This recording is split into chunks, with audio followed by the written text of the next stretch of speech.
સુરત જિલ્લાના માંડવી પોલીસ સ્ટેશનમાં નોંધાયેલા એક ગુનામાં છેલ્લા 2 વર્ષથી નાસ્તો ફરતો આરોપી વિજયભાઈ ઉર્ફે ફાઉલ રણજીતભાઈ વસાવાને ભોગ બનનાર સગીરા સાથે ભરૂચ એલસીબીની ટીમ દ્વારા ઝડપી પાડવામાં આવ્યો છે.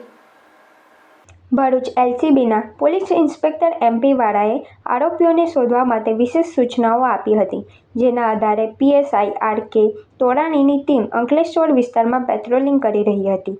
એ દરમિયાન ટીમને બાતમી મળી હતી કે માંડવી પોલીસ સ્ટેશનમાં ઇપીકો કલમ 363 અને 366 હેઠળ નોંધાયેલા ગુનાનો આરોપી વિજય વસાવા ભોગ બનનાર સગીરા સાથે ઉમરવાડાના હનુમાન ફળિયામાં તેના બનેવીના ઘરે સંતાયો છે.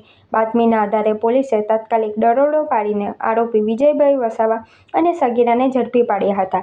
આરોપી વિજયભાઈ ઉર્ફે ફાઉલ રણજીતભાઈ વસાવા મૂળ કોંઢ ખાખરી ફળિયું, તાલુકા વાલિયા, જિલ્લા ભરૂચના વતની છે. ઝડપાયેલા આરોપી અને સગીરાને વધુ કાર્યવાહી માટે અંકલેશ્વર શહેર બી ડિવિઝન પોલીસ સ્ટેશનને સોંપવામાં આવ્યા છે અને માંડવી પોલીસ સ્ટેશનને આ અંગે જાણ કરવામાં આવી છે.